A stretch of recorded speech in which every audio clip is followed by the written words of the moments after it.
فاسألوا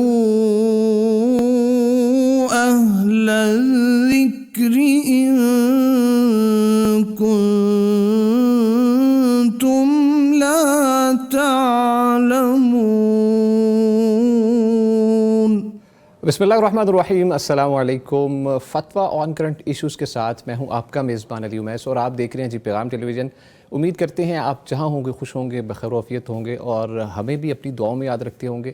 حسب معمول پیر اور جمعرات کو آپ کی خدمت میں حاضر ہوتے ہیں۔ آپ بھی اس پروگرام میں لائیو کالز کے تھرو شریک ہو سکتے ہیں۔ کرنا کیا ہے، پیغام ٹیلی ویژن کی جانب سے دیے گئے UN نمبر پہ کال کرنی ہے، آپ کی اسکرین پہ بھی شو رہا ہوگا، آپ نوٹ فرمائیے 04211700000، یعنی 04211700000۔ اس کے علاوہ آپ ہمیں واٹس ایپ پہ بھی ریچ کر سکتے ہیں اپنے وہ سوالات جو آپ لائیو نہیں پوچھنا چاہتے اور کوئی پرسنل ریزنز کی وجہ سے پوچھ نہیں پاتے، یا شو کے بعد پوچھنا چاہتے ہیں۔ آپ نمبر نوٹ فرمائیے واٹس ایپ کا 0321565200، یعنی 0321565200۔ الحمدللہ مفتیان کرام کا جو پینل موجود ہوتا ہے، حسب معمول جو ہیں ملک کے نامور مفتیان کرام ہمارے ساتھ موجود ہوتے ہیں، لیکن اس سے پہلے آپ کو بتاتے چلیں آج کی چینجنگ کیا ہے۔ آج کی چینجنگ آج خاص ہے، وہ یہ ہے کہ یہ پروگرام جو ہے آپ کی جو پرزور فرمائش ہے، آپ کا جو فیڈ بیک ہے، اس کو دیکھتے ہوئے جو فیصلہ کیا گیا کہ الحمدللہ یہ پروگرام 2 گھنٹے ہوئے کر دیا، 1 گھنٹہ ایکسٹینڈ کر دیا 8 سے 10۔ انشاءاللہ آپ سے پروگرام جو ہے اس کی ٹائمنگ رات 8 سے 10 بجے تک انشاءاللہ ہوگی۔ اور ہمارے ساتھ جو شخصیات موجود ہوتی ہیں جی ان کا تعارف کرواتے چلیں۔ پہلی شخصیت فضیلت الشیخ مفتی عبدالولی خان حفظہ اللہ تعالیٰ، ان کو خوش آمدید کہتے ہیں۔ مفتی صاحب السلام علیکم۔ وعلیکم السلام ورحمۃ اللہ۔ مفتی صاحب کیسی طبیعت ہے آپ کی؟ الحمدللہ، آپ کے مزاج ٹھیک ہے ماشاء اللہ اللہ؟ کا فضل، اب صحت میں بہتری آئی مفتی صاحب؟ بہت الحمدللہ۔ چلیے جی الحمدللہ، دعائیں بھی کافی آپ کے لیے کی گئی ہیں، اللہ تعالیٰ آپ کو اپنے حفظ و امان میں رکھے، آمین جی۔ اور جو دوسری شخصیت ہے جی فضیلت الشیخ مفتی محمد نعمان فاروقی حفظہ اللہ تعالیٰ، ہم انہیں بھی خوش آمدید کہتے ہیں۔ مفتی صاحب السلام علیکم۔ وعلیکم السلام ورحمۃ مفتی صاحب آپ کے مزاج کیسے ہیں؟ اللہ کا شکر الحمدللہ۔ مفتی عبدالولی خان صاحب، مفتی صاحب جو اس وقت سچویشن چل رہی ہے غزہ کی اور فلسطین کا جو معاملہ اس وقت چل رہا ہے، کوئی نہ کوئی کسی نہ کسی طریقے سے اپنا رول پلے کرنے کی کوشش کر رہا ہے۔ ایسے مسلم کوئی مال کے ذریعے کرنا چاہ رہا ہے، کوئی دعاؤں میں یاد رکھ رہا ہے، کوئی دل میں برا جان رہا ہے، کوئی بائیکاٹ کی صورت میں کر رہا ہے۔ تو جو آج جو سوال پایا گیا ہے مفتی صاحب اس کے بارے میں کہ فلسطین کے لیے جو خاص طور پر پرٹیکولرلی قنوت نازلہ کا جو خاص اہتمام کیا جا رہا ہے، اس کی کیا اہمیت ہے اس معاملے کے اندر؟ الحمدللہ رب العالمین، والصلاة والسلام علی سید المرسلین وعلی آلہ وصحبہ اجمعین، اما بعد۔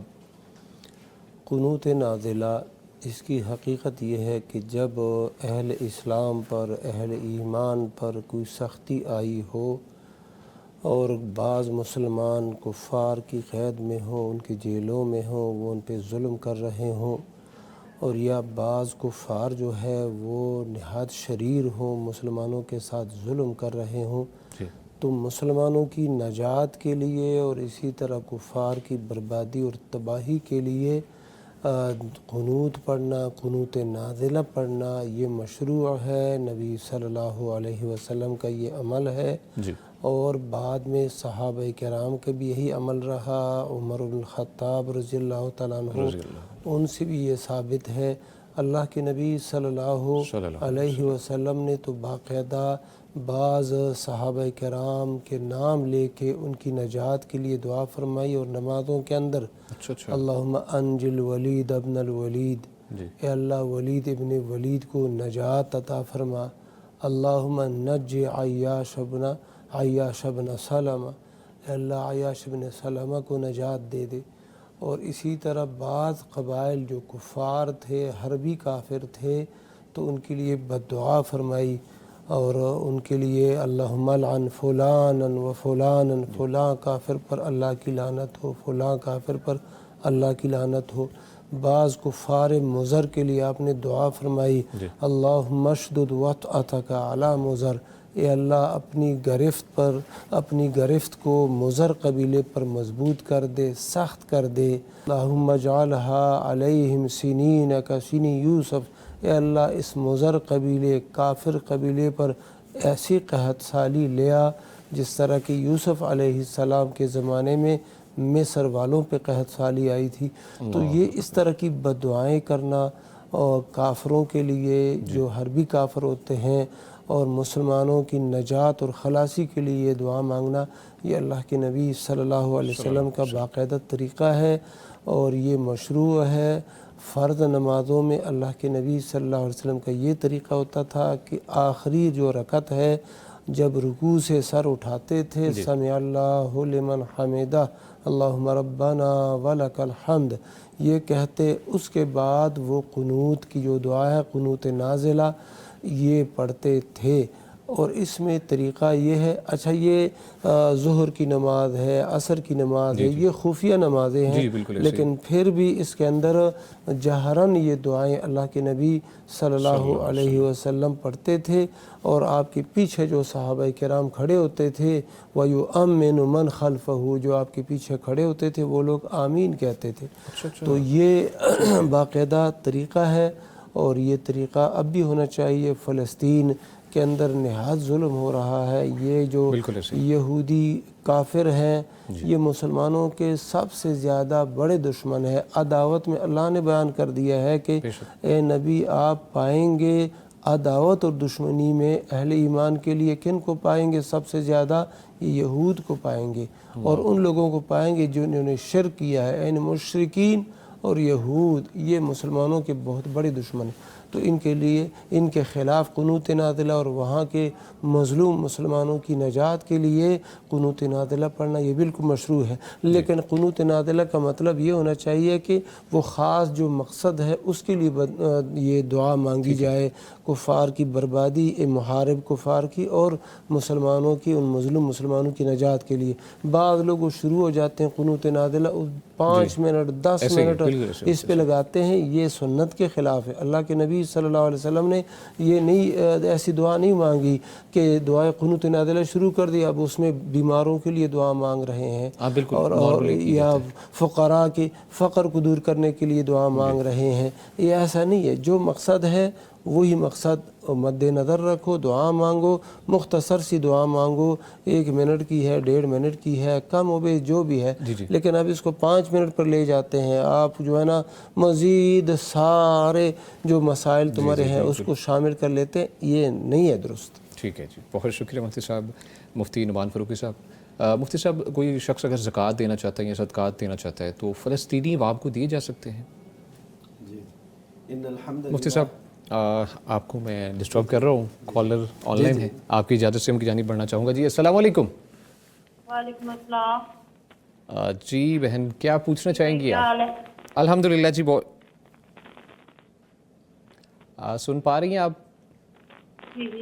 جی پوچھیے بہن۔ وہی پوچھنا تھا، مفتی نعمان فاروقی صاحب نے ایک دم بتاتے ہیں جی، وہ جو گھوڑے اور کھنسیوں کے حوالے سے، جی تو اس کا نا ہمیں صحیح طریقہ نہیں پتہ چل رہا، تو پلیز وہ صحیح سے بتا دیں۔